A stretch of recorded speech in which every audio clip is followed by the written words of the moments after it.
doesn't keep a diary. That's my thing. I've kept one, well, as long as I can remember, since I was a girl. It helps make sense of my day. And when you're forced to put something into words, it just gives you perspective. Everyone's on the same page.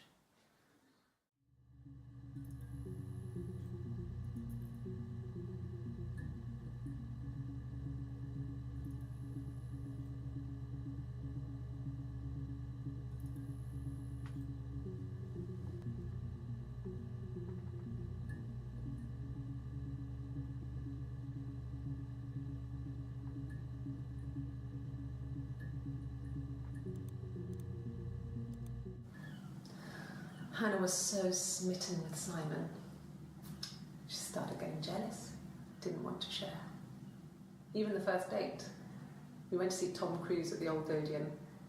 We both went, kept changing places in the toilet. We only had the one best dress, so we had to keep swapping clothes. Must have thought we had terrible bladder problems. The next date, it was my turn. At the end, I let him kiss me, but that was it. We didn't want another card on our hands, and the Ouija board had said to hold back. After that, it was Hannah's turn, and she slept with him. Broke the rules. Deliberately broke the rules. She wanted to be the first to sleep with him. I mean, that's when she got pregnant. From that one time.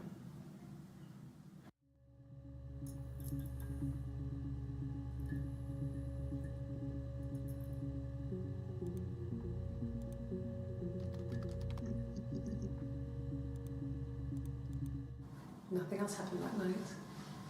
We talked, then I said goodbye. Then next week I was singing in the bar again, and there he was. And again the next week, he offered to buy me a meal. I told him I had already eaten, and so we got chips and ate them on the beach instead. When we said goodbye, he asked me to kiss him. Romantic.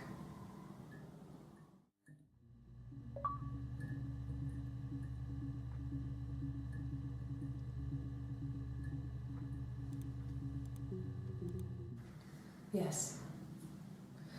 I thought about telling Hannah. I felt guilty after the kiss.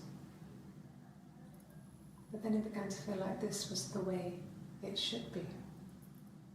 Sharing, like we had before. He never mentioned her to me. There was the Simon with me and the Simon with her. It was almost like it was a different Simon. But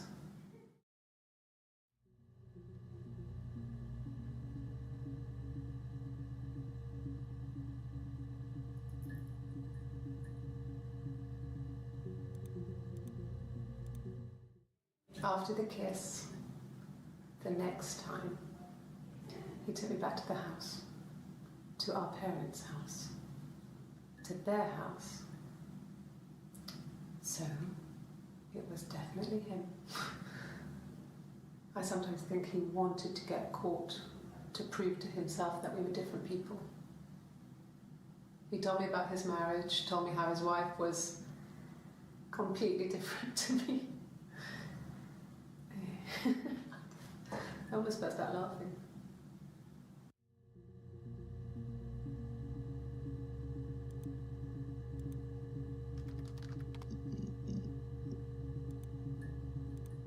Yes, I inherited it from my parents, so it made sense to move back, me and Simon. Felt like going back to old ways before the pregnancy. Reminded me of being a girl, a dollhouse in the attic, old things. We didn't sleep in my parents' bedroom for a long time. We decorated it as soon as we moved in, but it was another year before we started sleeping there.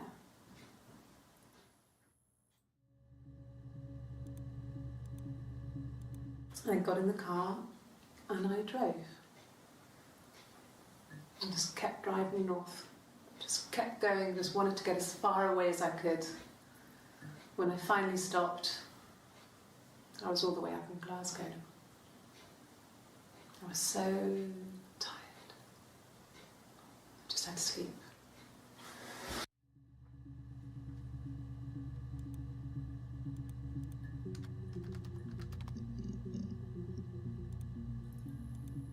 Yes. I got to Glasgow, I was exhausted, so I pulled over and slept in the car. I woke up because a rubbish truck went past. I got some petrol, bought a coffee and a pastry, tried calling someone from the payphone, and then headed back.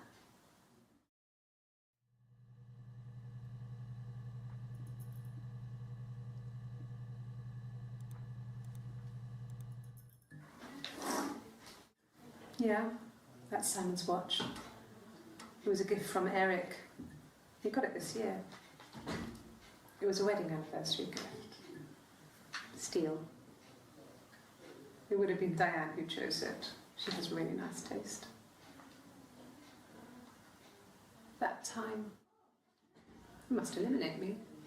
I was in Glasgow then.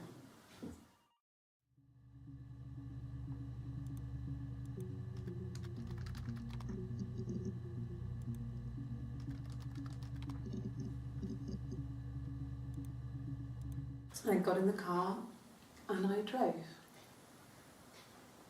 And just kept driving north. Just kept going, just wanted to get as far away as I could. When I finally stopped,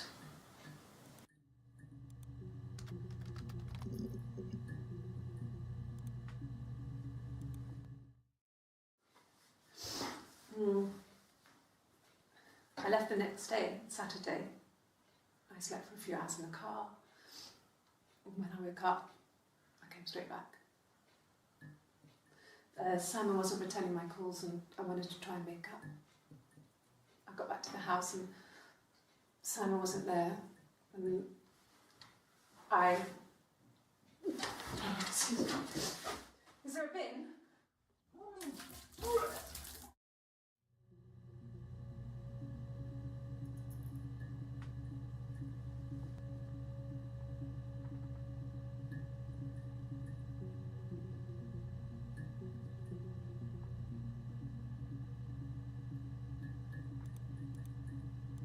Yeah, I pulled over and slept in the car. This was just by the side of the road. I was exhausted.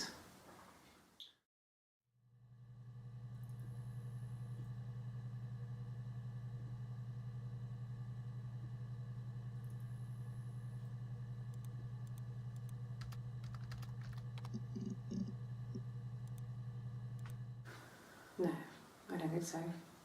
Glasgow was deserted that early in the morning.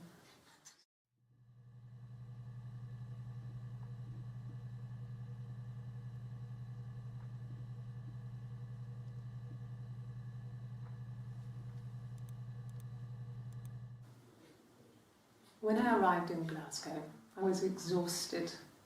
The streets were empty. I was driving badly. And I hit a taxi. Not a big crash, just paintwork.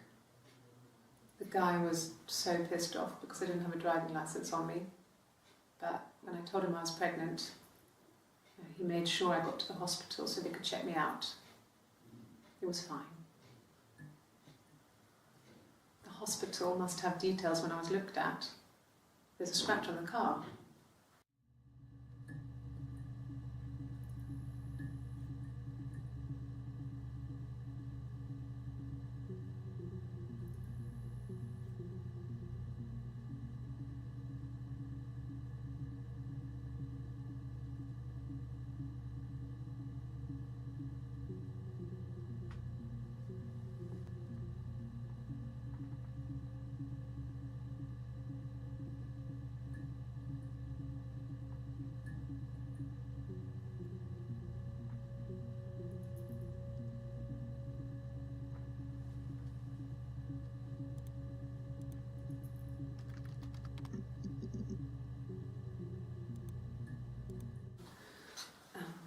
I sleep from the right side of the bed as you come in from the door. You can tell because I have 2 pillows and he just has 1.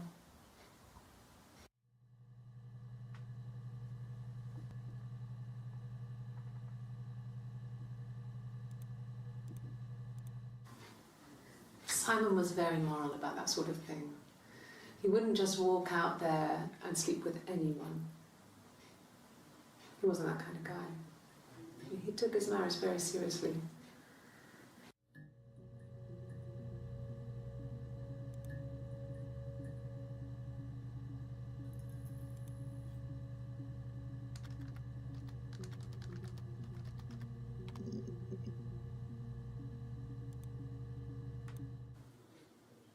When I arrived in Glasgow, I was driving and I hit because I didn't go to the hospital so they could check me out.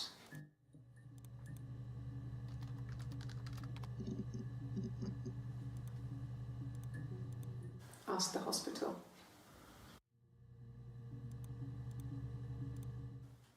I don't see how it's hard.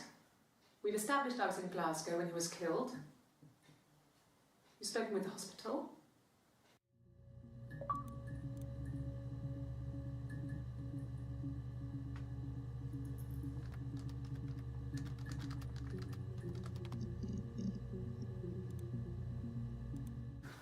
No, I don't think so.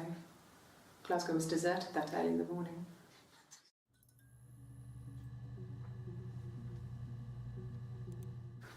No, I don't think so. Glasgow was deserted that early in the morning.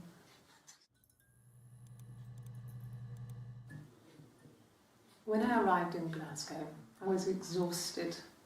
The streets were empty.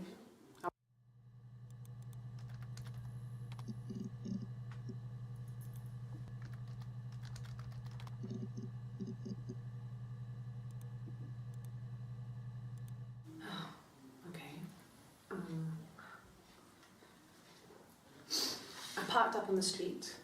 It was busy, so I parked down the end of the road. I walked up to the house, I knocked on the door, no answer. I took my keys out of my bag, unlocked the door. The main lock was unlocked. I could tell because the key wouldn't turn when I tried to turn it to the left.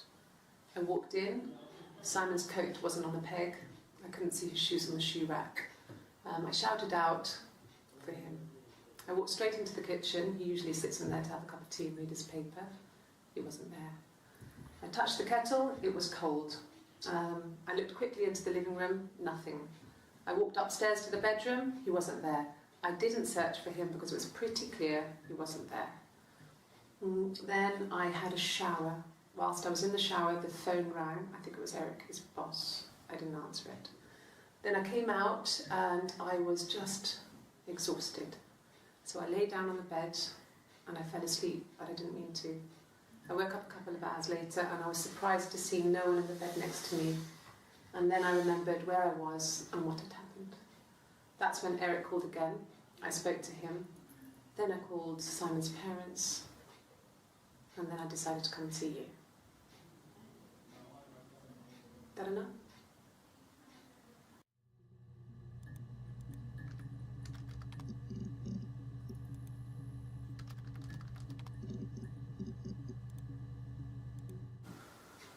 In the bedroom?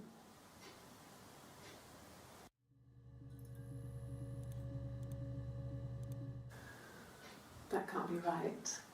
In the bedroom?